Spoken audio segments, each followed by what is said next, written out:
Praise the Lord. नया दिन नई उम्मीद में आप सभी का स्वागत है। आज के ध्यान के लिए लेकर पढ़ेंगे हबाकुक 2 अध्याय 3 वचन। क्योंकि इस दर्शन की बात नियत समय में पूरी होने वाली है, वरन इससे पूरे होने का समय वेग से आता है। इसमें धोखा न होगा, चाहे इसमें विलंब भी हो तो भी उसकी बाट जोते रहना, क्योंकि वह निश्चय पूरी होगी और उसमें देर न होगी। प्यारी प्रजा, इस वचन के द्वारा परमेश्वर यीशु मसीह हमसे कहते हैं कि हमें बाट जोना है। बाट जोने का अर्थ है टू वेट। इसका मैं एक उदाहरण देकर आपको समझाना चाहती हूँ। एक व्यक्ति काम पे जाने के लिए कैब बुक करता है। घर से तैयार होकर वो घर पर ही कैब बुक कर निकलता है और जिस स्थान पर उसे जाना था उस स्थान तक वो कैब उसे छोड़ेगा, ऐसे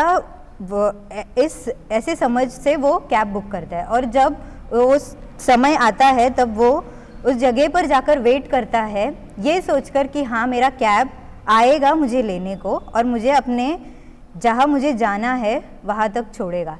प्यारे प्रजा, भले ही कैब को आने में देर हो जाए तो भी वो व्यक्ति उस स्थान पर वेट करता है, इंतज़ार करता है इस निश्चय के साथ कि हाँ वो कैब आएगा, क्योंकि उसने बुक किया है। इसी तरह से इस वचन के द्वारा परमेश्वर हमसे कहते हैं कि आपको भी उसके दर्शन और उसके समय का वेट करना है, क्योंकि परमेश्वर बाट जोने वाले को निश्चय उसके समय पर उसके हर ज़रूरत और हर मन्नत को पूरी करेगा। और बाट जोना है यानी हमें परमेश्वर के अंदर और परमेश्वर के दर्शन की बाट जोना है। बाट जोने वाले को क्या फ़ायदा हो सकता है?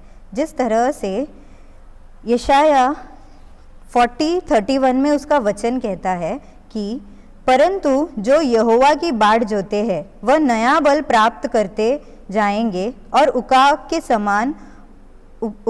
समान उड़ेंगे। वह दौड़ेंगे और श्रमित न होंगे, चलेंगे और थकित न होंगे।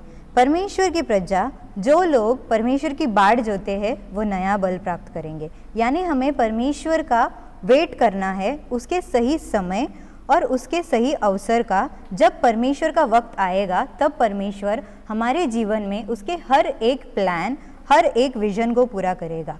हमें अपने मन के अनुसार नहीं बल्कि परमेश्वर के लिए वेट करना चाहिए, उसके समय का और उसके दर्शन का। तब परमेश्वर आपके जीवन में उसका दर्शन पूरा करने के लिए सामर्थ्य है। जिस तरह से पवित्र शास्त्र में एक अच्छा उदाहरण यूसुफ का है। यूसुफ जब 17 साल का था तब परमेश्वर ने उसे दर्शन के द्वारा बात किया कि किस प्रकार उसका जीवन होगा। उसके जीवन में अनेक कठिनाइयाँ आई और परेशानियाँ आई, तो भी वो परमेश्वर के नियुक्त समय का वेट कर रहा था। उसके अंदर चाहे कितनी भी परेशानी और तकलीफ़ें हो तो भी वो उससे डरा नहीं और उससे कभी परमेश्वर से कभी दूर नहीं हटा, बल्कि परमेश्वर ने जो दर्शन उसे दिया था उस दर्शन के लिए वो इंतज़ार कर रहा था। तब परमेश्वर ने उसके जीवन में उसके सही समय आने पर उसके जीवन का दर्शन पूरा किया। इसी तरह से हमें भी अब उसके दर्शन का इंतज़ार करना चाहिए। परमेश्वर हमारे जीवन में उसके कार्य को पूरा करेगा। आइए हम प्रार्थना करेंगे।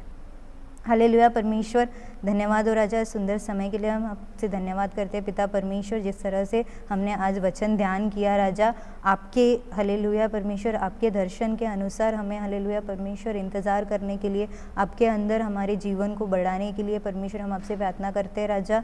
चाहे जितनी भी तकलीफ़ और परेशानी क्यों ना हो तो भी परमेश्वर आप नियुक्त समय पर हमारे जीवन में जो कुछ कार्य आपने रखा है उसे आप पूरा करेंगे। इस निश्चय के साथ हम हालेलुया परमेश्वर आपकी बाट जोने के लिए, आपके वचन और आपके प्रार्थना में लगातार बाट जोते रहने के लिए हमें सहायता और मदद कीजिएगा राजा।